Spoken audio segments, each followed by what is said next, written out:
Hello friends, তো আজকের আবারও একটা নতুন ব্লগ বলা যায় বা একটা ভিডিও তোমাদের সাথে নিয়ে এলাম জামাই ষষ্ঠী স্পেশাল। তো আমরা সাজুগুজু করে বেরিয়ে পড়েছি জামাই ষষ্ঠীর উদ্দেশ্যে। বাট এবছরের ষষ্ঠীটা একটু অন্যরকম। এবছরের ষষ্ঠী কিছু তেমন কিছু করার প্ল্যান ছিল না। তো ছিল একটা অন্যরকম প্ল্যান যে বাবাকে নিয়েই চলে আসবো আর বাবাকে ট্রিট দেবো, খাওয়াবো, আর বাবাও খাওয়াবে, মানে বাবাও অন্যভাবে একটু ঘুরতে যাব, সেখানে সবাই মিলে কন্ট্রিবিউট করব, করে দিনটাকে এনজয় করব। আর এখানে আমরা আমাদেরই রাজপুরেরই একটা রেস্টুরেন্টে চলে এসেছি। তো কিছুক্ষণ, আর এখানে দেখো মানে এই ছিল মেনুটা। আর তাছাড়া তো ছিল জামাই ষষ্ঠী স্পেশালে একটা লিস্ট দিয়ে দিয়েছিল, যেটা কম্বো ছিল। ওটা সামথিং 1200 বা 1300-র মধ্যে। বাট আমরা আর ওই ট্র্যাডিশনাল বাঙালি মতে যাইনি, আমরা নিজেদের মতন করে অর্গানাইজ করে নিলাম।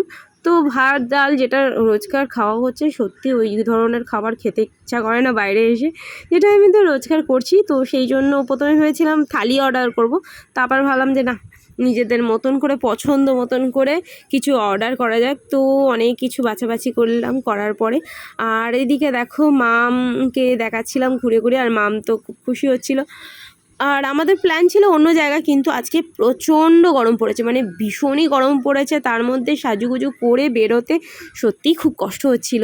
আর বেরোনোর পরে বোঝা গেছে আসল কষ্টটা কী। সেই জন্য দূরে কোথাও যাওয়ার প্ল্যান থাকলেও দূরে কোথাও খাওয়ার প্ল্যান করতে পারলাম না। আর তারপরে এই কাউন্টারের এইগুলো দেখে তো খুব লোভ লাগছিল। তো চলো কী কী অর্ডার করলাম তোমাদের সাথে শেয়ার করে নিই। ফার্স্টে ছিল হচ্ছে, আমি নিয়েছিলাম হট অ্যান্ড শাওয়ার স্যুপ, যেটা অ্যাভারেজ লেগেছিলো আমার। যে খুব ভালো লেগেছে তা বলবো না, মোটামুটি খারাপ ছিল না।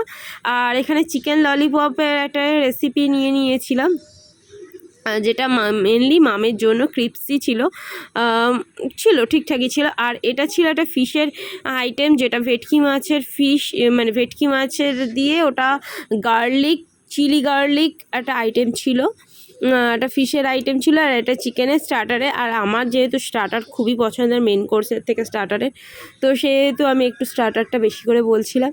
আর সবাই আমার উপরেই ছেড়ে দিয়েছিল যে আমি কিভাবে কি নেব না নেব। তো মোটামুটি আমি সব কিছু ঠিক করেছিলাম। তারপরে এই ললিপপটা একটু বাবার একটু লাগছিল লবণ বেশি, তো আমি তখনও তো খাওয়া স্টার্ট করিনি, তো বুঝতে পারছিলাম না। আর আমরা একটা করেই আইটেম নেওয়া হয়েছিল, মানে স্টার্টারে সমস্ত কিছু একটা করে প্লেট নেওয়া হয়েছিল, আর সবাই মিলে শেয়ারেবল করে খাচ্ছিলাম। কারণ তাতে অনেকগুলো যেহেতু আইটেম, সেহেতু প্রত্যেকের মানে খেয়ে অলরেডি পার্সেল করতে হয়েছিল এরকমই। আর কোয়ান্টিটিও বেশিই ছিল, প্রাইস অনুযায়ী ঠিকই ছিল। প্রাইসটা যে খুব বেশি বলবো তাও নয়, কমও নয়। অ্যান্ড মেন কোর্সে কিন্তু বেশি কিছু নিইনি, মানে বাসন্তী পোলাও নিয়েছিলাম আর মাটন নিয়েছিলাম। এটা হান্ডি মাটন ছিল, তাতে 4 পিস মাটন ছিল আর একটা ডিম ছিল। আর তারপরে কি আমি যখন ওই চিকেন ললিপপটা টেস্ট করলাম, তখন দেখলাম যে হ্যাঁ, মানে একটু লবণটা বেশ বেশি ছিল। তো ওনাদের বলতে ওনারা আবার কিন্তু আমাদেরকে প্লেটটা চেঞ্জ করে আবার নতুন করে দিয়েছিল। আর এই ছিল হান্ডি মাটন। বাট সিরিয়াসলি বলছি, কেন জানি না, হতে পারে বেবি সমস্ত কিছু গন্ধর জন্য আমি ঠিক করে গন্ধটা পাইনি, জানি না। আর তাছাড়া প্রচণ্ড গরম ছিল বাইরে, আর ভিতরে ঠান্ডা চিল তো ছিলই। আর খাবার কোয়ালিটি খারাপ ছিল না, খাবার কোয়ালিটি ভালো ছিল। কিন্তু সিরিয়াসলি স্টার্টার খাওয়ার পরে আমার আর কোনো কিছু মেন কোর্স খেতে ইচ্ছে করে না, এত ঠান্ডা জলের ক্রেভিং হয়। তো দেন আমরা কিন্তু মানে খাওয়া দাওয়া পুরো ভরপুর করেছিলাম, কমপ্লিটলি দেখতেই পাচ্ছ খাওয়া দাওয়া ফুললি কমপ্লিট করেছি।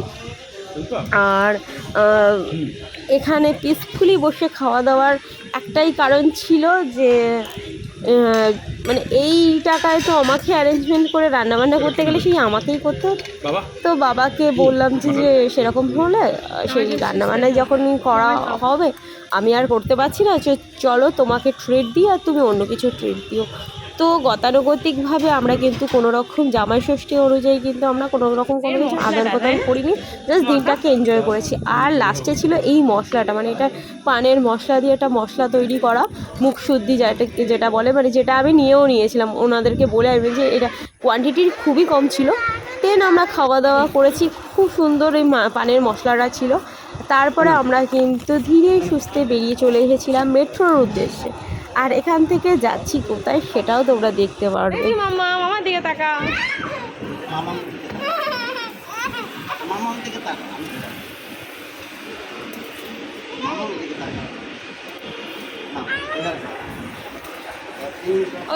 বাইরে এত গরম, মানে মারাত্মক লেভেলের গরম আজকের এই পড়েছে। আর জামাই ষষ্ঠীর দিন করেই মনে মনে এত গরম পড়ে।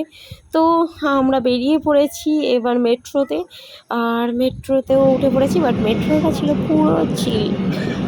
আজকের কিন্তু এবারের গন্তব্যটা হচ্ছে তারামণ্ডল বিড়লা প্ল্যানেটোরিয়ামে যাচ্ছি, যেটা মামের কাছে ফার্স্ট টাইম থাকছে। আর আমিও মানে অনেকগুলো বছর বাদেই যাচ্ছি। এবারে নতুন করে জিনিসটাকে নাকি করেছে, অনেক বছর তো ওটা বন্ধও ছিল। আর ঘড়ি দেখছি, ঘড়িটা মানে যে টাইমে যে শোটা ছিল সেই শোর টাইমটা ওভার হয়ে যাচ্ছে, মানে আমরা যেতে যেতে দেখছি ওভার হয়ে যাচ্ছে, মানে জাস্ট মানে দেখছি যে ঘড়িতে রীতিমতন 5টা বেজে গেছে। তো 5টার সময় বাংলা শোটা থাকে, আর তার আগেই 4:30 থাকে হিন্দি শো, আর লাস্ট শোটা হচ্ছে 6টায়, সেটা ইংলিশ শো। তো যাই হোক, যেটাই পাওয়া যাবে সেটাতেই দেখব। তো চলো। না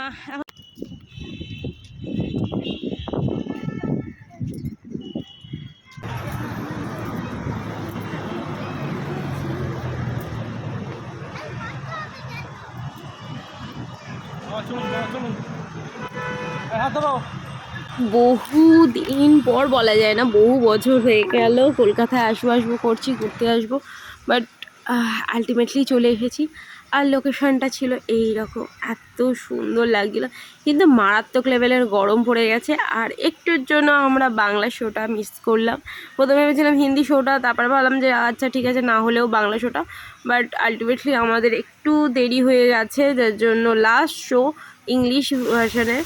তো আর আমি এদিকে হাওয়া খেতে খেতে রীতিমতো ছবি তুলছি, মানে এত গরম লাগছে, মারাত্মক লেভেলের গরম লাগছে, ভীষণ গরম। টিকিটের প্রাইস হচ্ছে 140 টাকা করে পার হেড। 3 বছরের বেশি বাচ্চাদেরকেও কিন্তু সেম প্রাইস দিতে হয়, বাট এখানে আমরা 3 বছরের বেশি হলেও একটু বেশি, তাই জন্য দিতে লাগেনি, আমরা বলেই নিয়েছিলাম, তো দিতে লাগেনি। যাই হোক, আর একটা নতুন এক্সপিরিয়েন্স, যেটা মাম্মাম ফার্স্ট টাইম নিতে চলেছে। আর মামামের কাছে এই সিটটাই প্রথমত নতুনত্ব ছিল, যেটা ফোল্ডেবল, আর মামামের ওয়েট অনুযায়ী সেটা হচ্ছিলই না, মানে মামাম বসতে পারছিল না। তো যাই হোক, আমরা শো কমপ্লিট করেছি, মামামের তো খুব ভালো লেগেছে, নতুন এক্সপিরিয়েন্স। চলো এবার বাড়ি ফেরার তাড়া রয়েছে। আর এত গরম, সারাদিন শাড়ি ক্যারি করেছি, তো এখন শুধু মনে হচ্ছে বাড়ি যাবো আর ফুললি চান করব।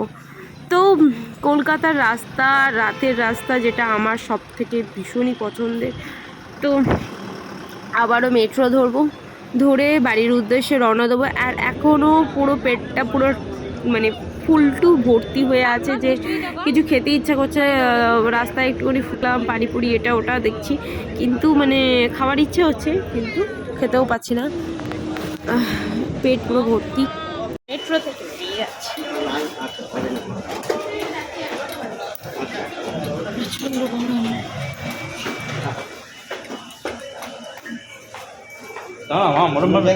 কবি নজরুল থেকে আমরা এখানে মানে সাইডের রাস্তা দিয়ে বেরিয়েছি, কারণ ইচ্ছা আছে। এবার গড়িয়ায় এসেছি যখন, গড়িয়ার মোমোটা তো ট্রাই করবো, কিন্তু প্রচণ্ড গরম।